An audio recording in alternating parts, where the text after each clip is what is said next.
चत्तारी मंगलम अरिहंता मंगलम सिद्धा मंगलम साहू मंगलम केवली पनत्तो धमो मंगलम चत्तारी लुगुतमा अरिहंता लुगुतमा सिद्धा लुगुतमा साहू लुगुतमा केवली पनत्तो धमो लुगुतमा चत्तारी शरणं पौजामि अरिहंता शरणं पौजामि सिद्धा शरणं पौजामि साहू शरणं पौजामि केवली पनत्तो धमो शरणं पौजामि चार शरण चार मंगल चार उत्तम करे जे भवसागर थी तरे ते सकल कर्म नो आणे अंत मोक्ष तना सुखले अनंत भाव धरीने जे गुण गाय ते जीव तरीने मुक्ति जाय संसार माई शरण चार अवर शरण नहीं कोई जे नर नारी आदरे तेने अक्षय अविचल पद होय अंगूठे अमृतव से लब्धि तना भंडार गुरु गौतम ने समरिये सो सदाय मनोवांछित फलदाता दीनालय आवो प्रभु मुख जोवने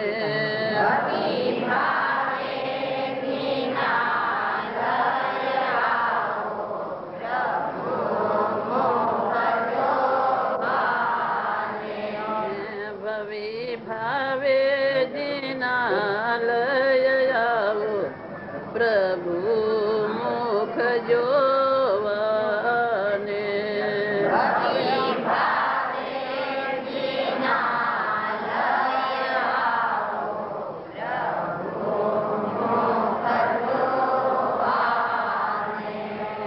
मने लागो छे प्रेम प्रभु तारो परम सुख पावाने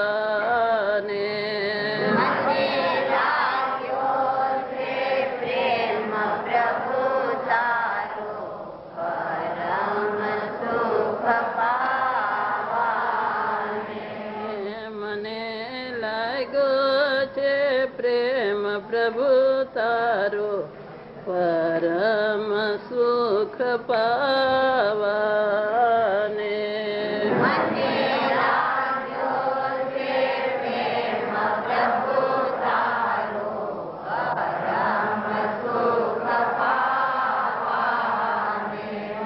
भवन मां भूलो पड़ो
परम सुख पावाने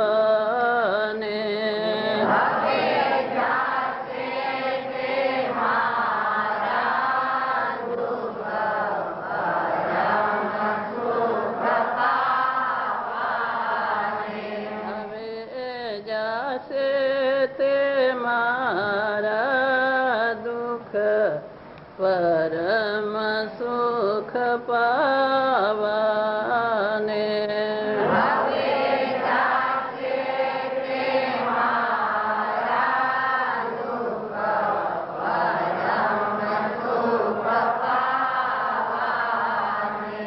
भवि भावे दीनालय आवो प्रभु मुख जोवने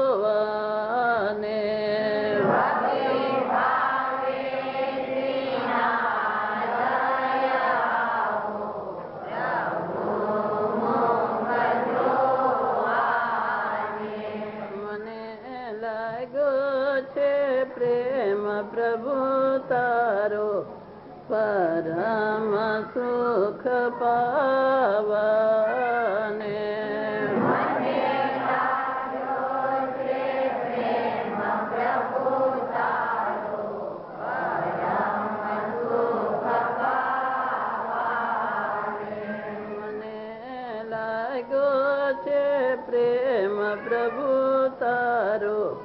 પરમ સુખ પાવાને.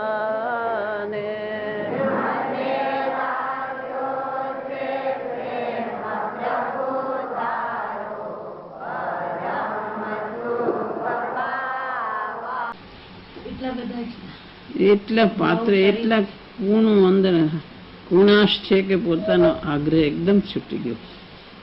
અંદર આશ્ચર્ય થઈ ગયું, કોણ હું માનતો હતો કે હું સર્વજ્ઞ, આ બીજું કોણ હું નથી જાણતો, એવું કંઈક બીજું જ જાણે છે, મારા જ્ઞાનમાં નથી આવતો એવું આ બ્રાહ્મણ મને પૂછી રહ્યો છે. કંઈક 6 દ્રવ્ય 9 તત્વોની કંઈક આત્માની એવી વાત અનેક જાણીને આશ્ચર્ય લાગી ગયું કે આ હું નથી જાણતો એવું મને કંઈક પૂછી રહ્યું છે. આશ્ચર્ય લાગ્યું હતું. ભગવાનનું સમોસરણ દેખીને જ આશ્ચર્ય, માનસમ દેખીને જ માનસમ દેખીને માન જ ગળી ગયું કે હું કંઈ જાણતું નથી. પોતે જાણતા તેના પર મીંડું મુકાઈ ગયું, હું કંઈ જાણતો જ નથી. એટલી બધી નરમાશ આવી ગઈ. અને આ ભગવાન શું કે છે એમ જ થઈ ગયું. એકદમ પલટો ખાઈ ગયો. હા, અંતર્મુખનો પલટો ખાઈ જાય. એવો જીવ પાત્ર હોય તો પલટો ખાઈ જાય. અને ઘણાને એવા આગ્રહ પકડ થઈ ગઈ હોય છે, પોતાના મતની તો ગમે એટલું સમજાવે તો કોઈ સમજતું નથી. આ તો એટલા દ્રઢ હતા પોતાની વાતમાં તો એકદમ પલટો ખાધો.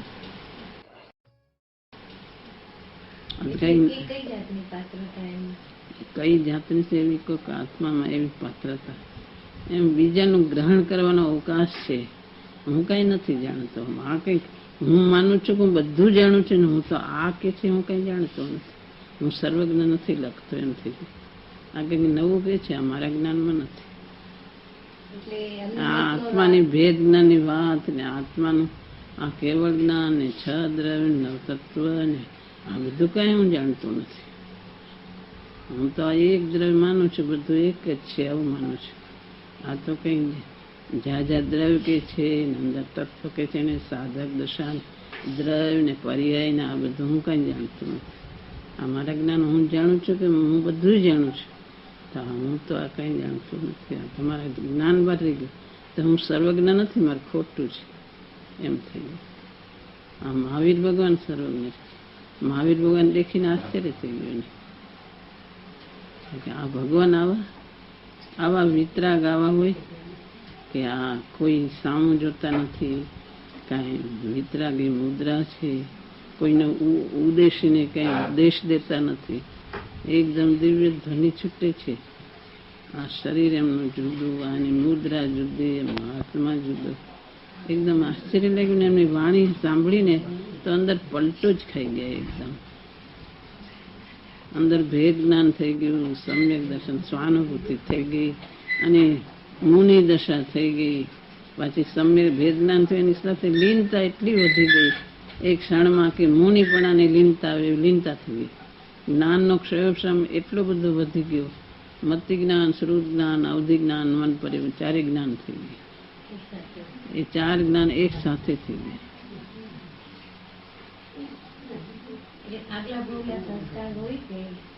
સંસ્કાર હોય પણ વર્તમાન તો પોતે પાત્રતા, પોતે પુરુષાર્થ કર્યો ને વર્તમાન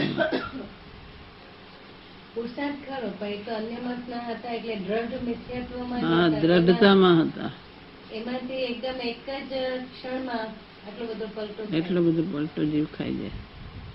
પૂર્વના સંસ્કાર હોય તોય ખાય ને નો સંસ્કાર હોય તોય ખાય, તોય ખાઈ શકે.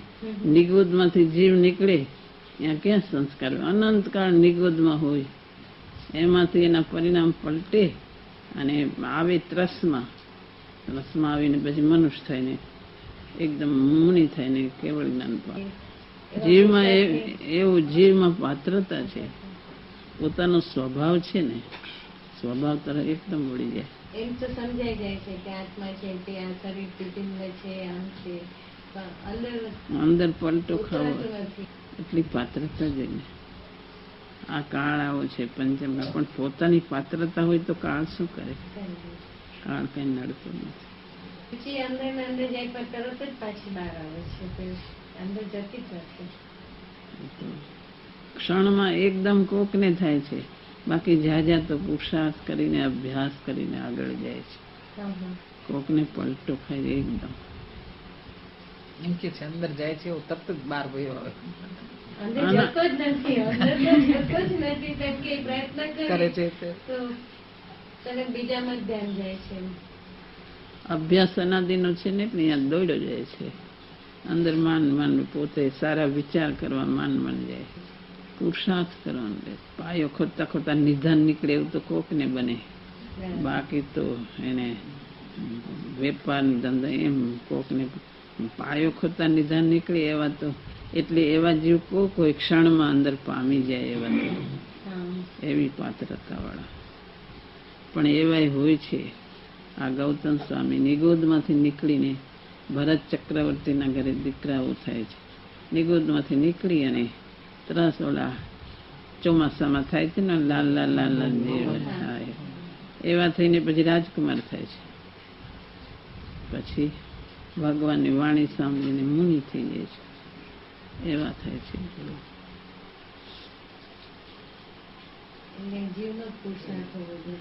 પોતાની ખામી છે, એમ પોતાનો જ પુરુષાર્થ છે, પોતાનો જ જોઈએ.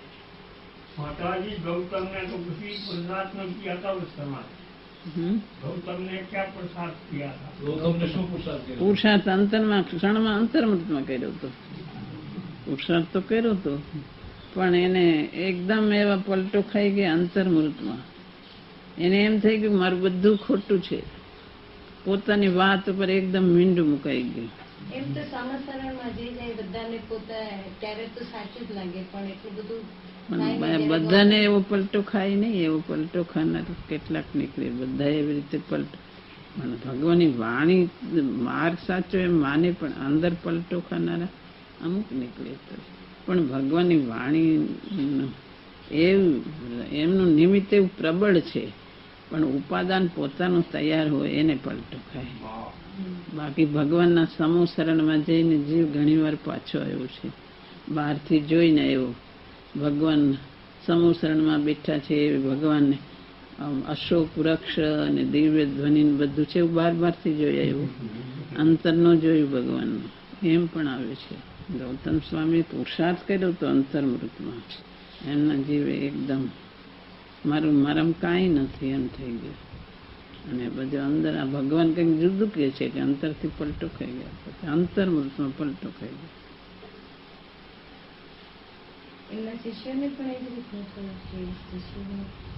આ 2-3 શિષ્યોની વાત આવે છે, બધાની વાત આવતી નથી શાસ્ત્રમાં. ભગવાન બિરાજતા હતા ઘણા પલટો ખાઈ જાય ભગવાન પૂર્ણ ભગવાનની દિવ્ય ધ્વનિની શું વાત થાય કંઈ કહેવાની થોડી વાત છે. પરમાત્મા છું એમ ખબર પોતાને પડવી જોઈએ. તો સર્વજ્ઞને જે યથાર્થ ઓળખે એ પોતાના પરમાત્માને ઓળખે છે. પરમાત્માને ઓળખે એ સર્વજ્ઞને ઓળખે છે. પણ સર્વજ્ઞને પોતે ઓળખે તો પોતાના પરમાત્માને ઓળખે છે. પણ પરમાત્મા ન ઓળખે ત્યાં સુધી સર્વજ્ઞ ઓળખાય જ નહીં. એ પણ છે. પણ જે સર્વજ્ઞને ઓળખે એ પરમાત્માને ઓળખે, પરમાત્માને ઓળખે એ સર્વજ્ઞને ઓળખે છે. એ તો બે બાજુથી છે. પેલા અનાદિનો કંઈ પોતાને પોતે ઓળખી શકતો નથી. અનાદિ એવો નિમિત્ત ઉપાદાનનો સંબંધ છે. એકવાર ભગવાનની વાણી મળે કે ગુરુની વાણી મળે સાક્ષાત, ત્યારે દેશના લબ્ધિ થાય તો પોતે અંતરમાં પોતાને ઓળખે એવું નિમિત્ત ઉપાદાનનો સંબંધ છે. એટલે કે સર્વજ્ઞની વાણી અને સર્વજ્ઞને ઓળખે, સર્વજ્ઞ ભગવાનના દ્રવ્ય ગુણ પર્યાયનો વિચાર કરે તો પોતાને ઓળખે એવો એક નિમિત્ત ઉપાદાનનો સંબંધ છે. અને પોતાને ઓળખે એ સર્વજ્ઞને ઓળખે છે. સર્વજ્ઞને યથાર્થ ઓળખવા જોઈએ. કથન છે કે પોતાને ઓળખવા માટે પહેલા સર્વજ્ઞને ઓળખવા, સર્વજ્ઞના ગુણ પર્યાયને જાણે એ જ પોતાને ઓળખે. અપેક્ષા એ અપેક્ષા નિમિત્ત તરફથી પણ લેવાય ને ઉપાદાન તરફથી પણ લેવાય. પોતાને નથી ઓળખતો એમાં તે ભગવાનને શું ઓળખાય એમ કહેવાય. અને ભગવાનને ઓળખે એ પોતાને ઓળખે, પોતાને ઓળખે એ ભગવાનને ઓળખે એવું નિમિત્ત ઉપાદાનનો સંબંધ છે. વસ્તુ સ્વરૂપ અનાદિનું અજાણ્યું છે એ પોતાની મેળે પોતાને આગળ જવું મુશ્કેલ પડે છે. ભગવાન જે માર્ગ પ્રકાશે છે, ભગવાન અને ગુરુ જે માર્ગ પ્રકાશે એમાંથી પોતાને માર્ગ મળવાનું કારણ થાય છે. અને જો પોતાની તૈયારી હોય તો ઉપાદાન તૈયાર થાય તો નિમિત્ત એને ઉપકારરૂપ થાય છે.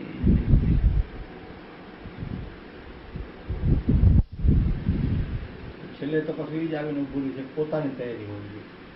તો જ તૈયારી તો પોતાની જ હોવી જોઈએ ને. કંઈ નિમિત્ત કરી દેતું નથી. નિમિત્ત સાથે હોય છે પણ એ કંઈ કરી નથી દેતું. તૈયારી તો પોતાની જ કરવાની હોય છે. પણ નિમિત્ત છે ખરું, નિમિત્ત સાથે હોય છે. નિમિત્ત નૈમિત્તિક સંબંધ છે. કરવાનું પોતાથી છે પણ દેવ ગુરુ શાસ્ત્ર ભગવાન શું કહે છે, ગુરુ શું કહે છે એ પોતે એને સાથે રાખે છે તો આગળ વધવાનું કારણ થાય છે. કરવાનું પોતાને છે. એમ વિચાર કરે કે મારે મારાથી કરવું છે ને બીજાનું શું કામ છે, એવા ભાવ રાખે તો આગળ જઈ શકાતું નથી. એ યથાર્થ ભાવ છે. એથી કરીને કાંઈ નિમિત્તની પ્રધાનતા નથી થઈ જતી. નિમિત્તની પ્રધાનતા નથી. એવા ભાવ રાખે તો એ ખોટા ભાવ છે કે નિમિત્તનું શું કામ છે, મારે મારાથી કરવાનું છે ને. એવા ભાવ રાખે તો એ અભિપ્રાય સાચો નથી. બરાબર. નિમિત્ત હોય છે પણ કરવાનું મારાથી છે. પણ ભગવાન અને ગુરુનું વાણી તે ઉપકારરૂપ નીવડે છે. એવા ભાવના એવી ભાવના હોવી, એ યથાર્થ ભાવ. એવી ભાવના. નિમિત્ત કંઈ કરતું નથી એટલે મારે નિમિત્તનું શું કામ છે એ ભાવના યથાર્થ. એ ભાવના યથાર્થ નથી.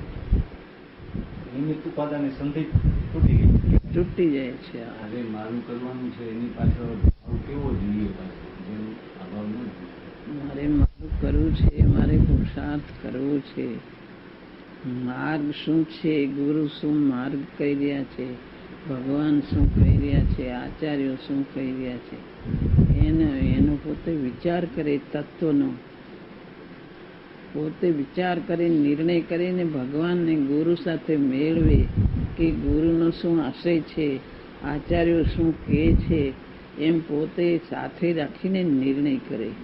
પોતાની મતિ કલ્પના પોતાથી નિર્ણય પોતાથી કરવાનો છે પણ આચાર્યોને ગુરુનો શું અભિપ્રાય છે એમ સાથે રાખે. એમ પોતાથી વિચાર કે પોતાની બુદ્ધિમાં વિવેક કરે છે, પોતાનો પૂર્વ વિવેક, પોતાનું પૂર્વ જ્ઞાન અને વર્તમાન આચાર્ય દ્વારા જે મળ્યું એ બેનો વિવેક કરીને આ મારે કરવા જેવું છે, આ જ મારે કરવું છે, આચાર્યો કે છે, ગુરુ કે છે, આ જ મારે કરવાનું છે. જો નહીં करे तो ये द्रव्य नहीं रहता. जो द्रव्य की इसकी भावना उस अवश्य इस रूपे परिणमन होता ही है, होता बिना रहता ही नहीं है. चैतन्य से यदि भावना होती है इससे नहीं, चैतन्य टक नहीं सकता है. ऐसी भावना अवश्य इसी इसकी परिणति पर्याय ऐसी होती है. थोड़ी काल लगे भले पण ऐसी अवश्य इसकी पर्याय उस रूप होती है. लगता भी है अंतरंग से रुचि हो तो हमें जरूर फलेगा, ऐसा अब ज्यादा नहीं रहेगा. रुचि होती है तो अवश्य भी फलता है. जिसकी रुचि हो उसका पुरुषार्थ उसके तरफ हुए बिना रहता ही नहीं. रुचि हो तो पुरुषार्थ उसी तरफ ही रहता है. जिसकी रुचि बाहर में होती है तो बाहर में पुरुषार्थ होता है. रुचि भीतर में होती है तो भीतर तरफ का पुरुषार्थ होता है. यदि मंदता हो जाए तो फिर से इसका पुरुषार्थ उसके तरफ होते बिना रहता ही नहीं है. जिसको जो भावना होती तो अवश्य उसके तरफ गए बगैर रहता ही नहीं है, अवश्य जाता है. थोड़े समय मंद पड़ जाए तो फिर प्रकट हो, तो फिर भी होता है. मंद हुए तो भी फिर प्रकट होता है. फिर भीतर में जो भावना हुई कि मेरे चैतन्य के सिवा और कुछ चाहिए नहीं, तो उसके कहीं चैन नहीं पड़ता, उससे रुक नहीं सकता. कहाँ ऐसे चैन नहीं पड़ा तो इस चैतन्य के ग्रहण करने के रहते ऐसे रहता है वो. परिणति उसके रूप होती है. ऐसे नियम सार कलश में आया है कि मुनिराज कहते हैं मुक्ति व संसार में अंतर नहीं है. तो ऐसा कैसे? हम तो मुक्ति के लिए पुरुषार्थ करते हैं और वहाँ मुनिराज बोलते हैं कि मुक्ति और संसार में अंतर नहीं है। तो कैसा अंतर नहीं? पुण्य पाप जैसा अंतर नहीं या क्या हो वहाँ भाव ले लो? वो द्रव्य की अपेक्षा है। द्रव्य जैसा मुक्ति में जैसा द्रव्य है वैसा ही संसार में द्रव्य तो शुद्ध ही है, शुद्धता से भरा है। जैसा भगवान का द्रव्य है वैसा अपना द्रव्य है। और मुक्ति वो तो पर्याय पलटते है, द्रव्य तो वैसा ही वैसा रहता है। मुक्ति और ये सब विकल्प, ये विकल्प के तोड़कर भीतर में जाता है तो एक मुक्ति ही देखने में आते हैं। द्रव्य तो मुक्त है, पर्याय में बंधन होता है, ऐसे कहते हैं। और इसके लिए वो पुरुषार्थ नहीं करना ऐसा अर्थ नहीं है। ये द्रव्य दृष्टि, द्रव्य की तरफ देखो तो मुक्ति देखने में आती है। जैसे सिद्ध भगवान का द्रव्य वैसा अपना द्रव्य है। ऐसा सिद्ध जैसा वो मुक्त स्वरूप ही है, इसको बंधन हुआ ही नहीं, इसको विवाह हुआ ही नहीं। तो जो विवाह हो गया तो छूटता नहीं, तो स्वभाव हो जाए। जो विवाह उसके भीतर में चला गया, भीतर में हुआ नहीं। द्रव्य में वो विभाव नहीं है, कुछ है ही नहीं। इसलिए मुक्ति और संसार में कोई भेद देखने में आता ही नहीं। द्रव्य की अपेक्षा से देखो तो आत्मा मुक्त स्वरूप ही है, इसमें कोई भेद नहीं देखने में आता। पर्याय को गौण करके आचार्य कहते पर्याय ऊपर दृष्टि नहीं देते, हम तो द्रव्य को देखते हैं। पर्याय तो गौण करके और द्रव्य के मुख्य करके में सिद्ध भगवान जैसा आत्मा मुक्त स्वरूप है, उसमें कुछ भेद देखने में आता ही नहीं है। ऐसे मुक्त स्वरूप तो भी इसका द्रव्य ऐसा है तो भी आचार्य भी पुरुषार्थ करता है, छठे सातवें गुण से झूलता है, यानी कहता है कि संसार और मुक्ति में कुछ फेर नहीं है। फिर भी पुरुषार्थ करते हैं, फिर भी पुरुषार्थ करते हैं, फिर भी छठे सातवें गुण से झूलता है, सातवें और छठे सातवें से झूलता है। और कोई मुनिराज श्रेणी मान के केवल ज्ञान पाता है।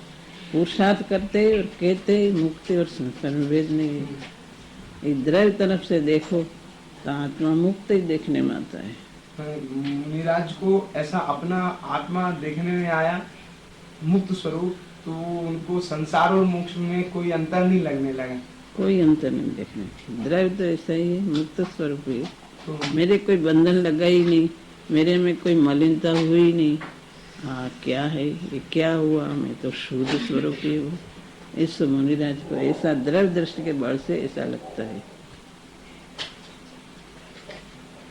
बहन श्री, आज सवेरे गुरुदेव श्री की टेप में आया था द्रव्येंद्री, भावेंद्री और इंद्रिय के विषयभूत पदार्थ। तो वहां पे अनंत भगवान की दिव्य ध्वनि वो भी इंद्रियों के विषयभूत पदार्थ में लिया। परंतु प्रवचन साहिब की 80 गाथा में आता है, जो जान दिया अनंतम दौलत गुण पद्यते ही, तो वहाँ तो द्रव्य गुण पर्याय को जानता है, उसका मोह लय को प्राप्त होता है, ऐसा कहते हैं।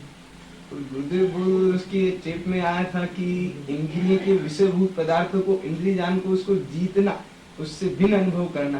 तो कैसे अभिप्राय से वहाँ 80वीं गाथा में लिया और गुरुदेव ने किस अभिप्राय से लिया? ये दूसरी बात है और दूसरी बात है, अपेक्षा दोनों दूसरी है। हाँ, वो क्या क्या वो जितेंद्रिय स्वरूप आत्मा, द्रव्येंद्रिय, भावेंद्रिय, विषयभूत पदार्थ, इन्हें सबसे आत्मा भी नहीं, ये पदार्थ से भी नहीं। भावेंद्रिय स्वरूप ज्ञान जितना भी आत्मा नहीं, आत्मा तो पूर्ण स्वरूप आत्मा है। आत्मा में कोई ज्ञान कम हो गया और वृद्धि हो गई, ऐसी कोई अपेक्षा उसमें लागू नहीं होती। आत्मा तो चैतन्य स्वरूप पूर्ण शुद्धात्मा है। ये सब द्रव्येंद्री, भावेंद्री, सबसे भिन्न आत्मा को देखे। ऐसे भिन्न देखने से और भेद ज्ञान होता है, स्वानुभूति होती है, इसको जितेंद्रिय कहने में आता है एकदम। पर भगवान का प्रवचन सार में द्रव्यगुण पर्याय को, जे भगवान का द्रव्यगुण पर्याय को देखते, अपने को देखते, तो वहाँ निमित्त उपादान का संबंध दिखाते हैं कि ऐसा प्रबल निमित्त भगवान का है। अनादिकाल से ते आत्मा को पिछाना नहीं, और तू आत्मा को पिछाना होवे तो भगवान की दिव्य ध्वनि, भगवान का द्रव्यगुण पर्याय को समझ ले तो अपना आत्मा को समझ में आता है। जैसा भगवान का आत्मा वैसा अपना आत्मा, ऐसे द्रव्य गुण पर्याय अपना को देखे वे भगवान को देखते। ये निमित्त उपादान का संबंध दिखाते हैं। वो कहते तुम सबसे भी नहीं, भगवान की ध्वनि सुने तो विराग आता है, तो प्रशस्त राग है। तो प्रशस्त राग है, इसको तोड़कर स्वरूप में लीन हुए कोई मुनियों केवल ज्ञान पा लेता है। भगवान की दिव्य ध्वनि सुने और राग टूट जाता है, तो ये वितराग हो जाता है, तो केवल ज्ञान पाता है। तो ये बीच में राग आता है दिव्य ध्वनि सुनने में, એટલે એ વાર વિષયભૂત પદાર્થ है। ये पर्याय दृष्टि से ऐसे के न मात्र द्रव्य दृष्टि से आत्मा भी नहीं, राग पूर्ण वितराग स्वरूप आत्मा है, इसको तू देख ले। ये तो सब बाह्य दृष्टि होवे तब दिव्य ध्वनि सुनने का राग होता है। इसलिए तो पूर्ण द्रव्य दृष्टि यथार्थ स्वरूप को देख ले कि मेरा आत्मा में एक सूक्ष्म राग, इना प्रशस्त राग भी मेरा आत्मा का स्वरूप नहीं है। जो बाहर उपयोग जाने से राग आता है, इसलिए तो स्वरूप में लीन हो जाए तो राग है। परंतु ये राग बीच में आए बिना रहता नहीं, कारण के हजी स्वरूप को समझा नहीं, पूर्ण वितराग दशा हुई नहीं, तो छद्मस तो प्रशस्त राग आता है। तो भगवान की दिव्य ध्वनि सुनने में राग आता है, इसको तू जान, पर इसका भगवान का द्रव्य गुण पर्याय तू समझ तो अपना स्वरूप समझने में आता है। ऐसा निमित्त उपादान का संबंध है।